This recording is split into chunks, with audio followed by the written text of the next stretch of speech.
What's up, everyone? Welcome into our very first game day update of the playoffs. Round one, game one. I'm Kelcey. That's Mike. Today's game will tip off at 2:30. A little bit of an early game at FedExForum. Let's get into it. We've been talking about this matchup for a week, it seems like now. So we're going to talk about the actual game today. This is just a second playoff experience for this Minnesota team since 2004. They have got their big three. In the regular season, the Grizzlies split with them 2-2 in the series. So coming into this game, Mike, both teams relatively healthy. I think there's like one guy on each team that's questionable or out, but the main guys are in.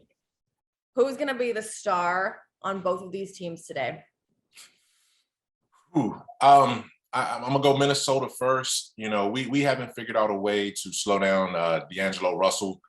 Just because of his ability to score at all three levels. I think he's going to be a bit of a headache. So Desmond Bane has to be up to the challenge. If that's Desmond Bane, I'm kind of thinking that Dillon Brooks, because of the physicality, might be more of an Anthony Edwards matchup. But D'Angelo Russell is the guy that scares me the most of all the Timberwolves.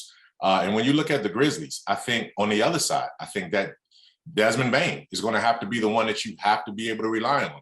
You know what Jaren's going to be able to do. You know what Ja's going to be able to do. Will the Grizzlies have that third guy step up and give us a 20, 25-point game that we're not necessarily expecting? So I look at D'Angelo Russell and Desmond Bane as the two guys on each side that can flip this series. Perfect. Let's talk about some other matchups then while we're at it. Karl Anthony Towns, the all-star for the Timberwolves. I would guess that he's going up against Jaren Jackson Jr. What do you like about this matchup? They're both interchangeable. They both are outside-in bigs. Jaren is committed more to being more of an inside-out big this season, and it's been glorious to see happen. Foul trouble is going to be the key because both of those guys have tendencies to get those ticky-tack reach fouls while trying to defend out on the perimeter in pick-and-roll situations. So if they can avoid that one or two personal fouls that they pick up, Jaren's going to have to avoid that because I think foul trouble with either one of those guys is going to determine their impact on the series. So whoever can stay out of fouls or minimize foul trouble between those two dynamic bigs is going to be the guy that comes out on top. And we can't talk about pick and rolls without talking about Steven Adams. Of course, He led the league in screen assists this season. So again, we don't know the matchups right now because this is just game one and everything changes in the playoffs. But I would guess that we're putting him up against Vanderbilt, just kind of like, he's not really an offensive threat that way. Steven Adams can kind of sit back and help with the defensive when they drive off the dribble. What are you expecting from Steven Adams tonight? Offensive rebounding pressure. The Timberwolves don't really have a rim protector. They don't have a lot of guys that are going to, prevent him from crashing the offensive boards, at least in the starting lineup. Now Reed coming off that bench is a beast. You got guys like Vanderbilt and Beasley who can be bigger wings that can rebound as well. But I think Steven Adams can be a physical force in this series. I don't think that they have anyone who can match up with him physically to keep him off the board. So Steven Adams is going to have to do that. Also be a passer. If he can be an assist guy and mitigate the times when Pat Beverly is guarding, obviously Ja Morant, it's going to have to be a secondary facilitator. We might have to get Ja off the ball a little bit in this series to keep him fresh. And if we can get him off the ball, that means Steven Adams, Kyle Anderson, Desmond Bane, DeAnthony Melton, other guys have to be playmakers. So Steven Adams' playmaking and offensive rebounding is going to be key. All right, awesome. You talked about Beasley. You talked about Reed. I want to throw Jaden McDaniels in there as well. Another 3-4 who's, I would say that's probably their biggest rim protector, and he doesn't get a whole lot of minutes. So crazy to think about. Okay, the new core four, we're putting it in, not quite at that legendary status, but Dillon, Des, Ja, Jaren finally get a chance to play together. Dillon, this has been the big talk. He is 6-0 against this team since 2019, averaging over 16.5 points per game, shooting really good numbers, over 50% from the three-point line, did not play in any of the 4 regular season games. We heard it on the podcast, right? We talked about this. Zaire said he is the heart and soul of this team. What do we want from him tonight? First of all, we want no technicals. I know that. We want no technicals, but I'm okay as long as I'm okay with Dillon pushing the edge, because I do think we can't go into this with a non-violent turn the other cheek approach. We can't do that because that takes us out of who we are as the Grizzlies. We are a scrappy, swagger-rich type team. So let's not let the Timberwolves take that away from us. We have to play with that edge and that emotion. Dillon has to bring that.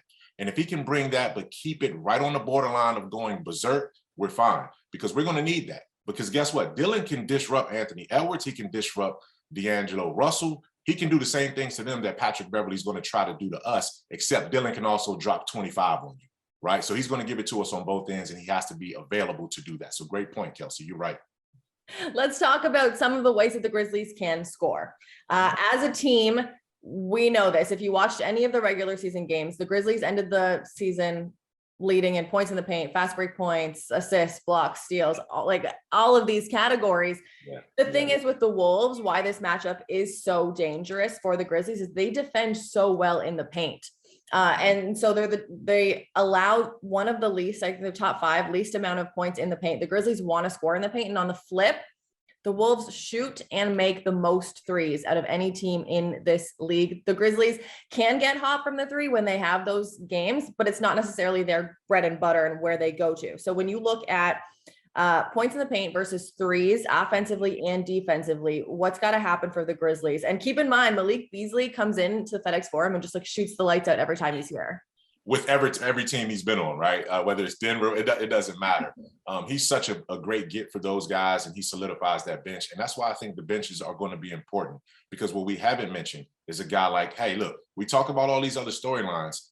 Tyus Jones is going up against his former team too. So best believe he's going to have something to feel and something to say in this series. Even if he doesn't verbalize it, his play is going to make an impact going up against his former team. Maybe not as outlandish as Patrick Beverley was going against the Clippers, but there is something for Tyus to go out here and prove. He wasn't a factor in last year's playoff series in the first round because the rotation shrunk. So I look for Tyus Jones, but he's a 3-point shooter that can add those 3-point sparks. Desmond is a 3-point shooter.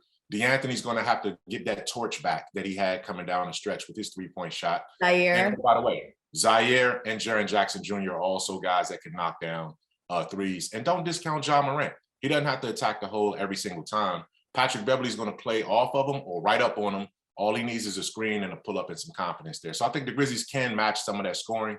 One thing I also want to mention real quick, Kelcey, both of these teams score in bunches and score in multiple ways.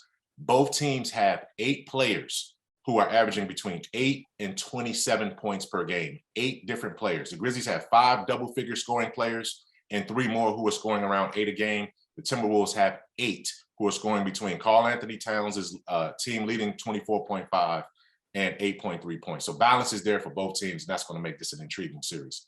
It's also going to be a quick series in terms of pace, because this is 1 and 4 in the regular season in terms of fast break points. So transition defense for both teams, obviously going to be a huge key. Let's do one player, Mike, for each team. No, forget the Timberwolves. One player for the Grizzlies that you think needs to step up tonight to have a big one and could help get the dub is?